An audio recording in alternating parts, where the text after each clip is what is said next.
Hello and welcome back to another Serendipity Sunday video. Today I'll be reviewing a set of 100 double tip markers that a Pakistani brand called the Paperworm sent me. Guys, this is not a sponsored video. It's just going to be an honest review of the markers that they sent me. So without further ado, let's get started. So first things first, in this video, we're going to be drawing and using these markers on different surfaces so that I can give you an honest review. You can see that this box is huge and there are so many markers in it. I've literally never seen this many markers in my life. It's like a dream. But the box opens with buttons like this, and there are about 20 markers in each of these crates, and there are about total of 5 crates. I'll also be testing these out on different types of surfaces. So I have A4 sheets, I have a DIY notebook that I made on hard card paper. So let's get started. So let's talk about the packaging first. The box has a handle and it's really easy to carry, and it's of plastic. And upon opening it, you'll get 5 sets of markers, and the colors range from neutrals to pinks. There are a lot of greens, blues, and there's also a lot of pastels as well, but I really love the color variety. They might look the same on camera, some of them, but there are differences when you test these out. So I got the white body double tip markers, but they're also available in the black body as well. And you can see there's a brush tip at one end and the other is a fine liner tip. So since these come in so many colors, you can make tons and tons of color combinations.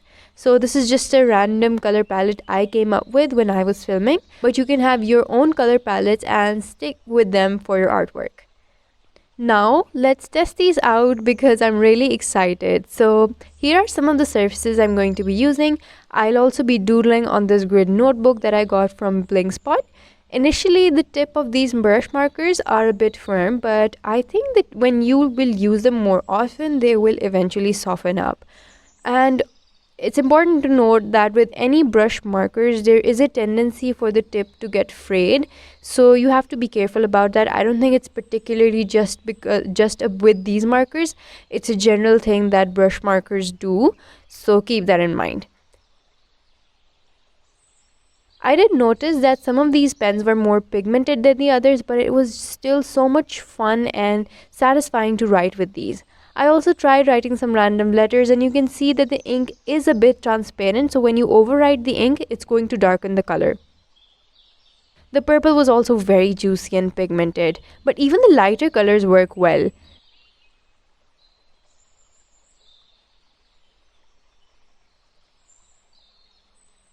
Next, I'm using the fine liner, and this is just like your dollar pointers or fine liners.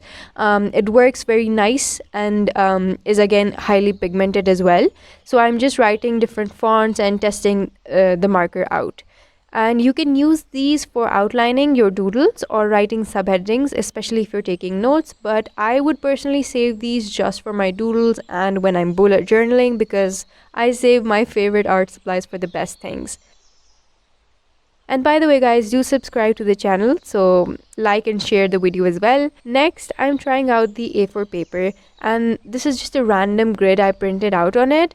I noticed that when I was layering, the ink did bleed through the paper, so I would not recommend using A4 paper for these, but any paper with a higher weight or GSM would be perfect for these.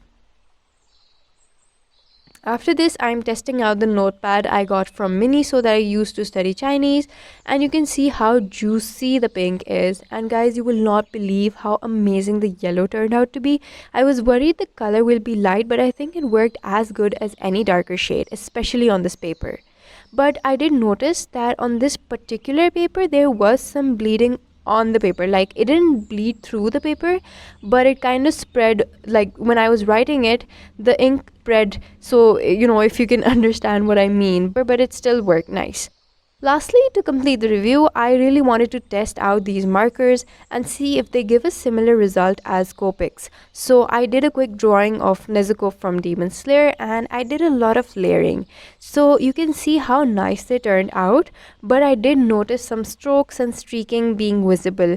But then again guys, if you layer the artworks normally with color pencils, I think it will look as good as Copic markers in my opinion. There's also a little bleed, so if you use a higher GSM paper, again, it's going to be perfect for these markers. So my final thoughts, guys, would be that these markers are a big yes from my side. I'll be linking the product down below. Again, this isn't sponsored, so I don't earn anything from this. The folks at Paperworm were just kind enough to send me this package to review. You guys also wanted to know my opinion on this, so here is this video. Let me know what other products you'd like me to try and what your thoughts are about this video, and I'll see you on another Serendipity Sunday. Take care and bye.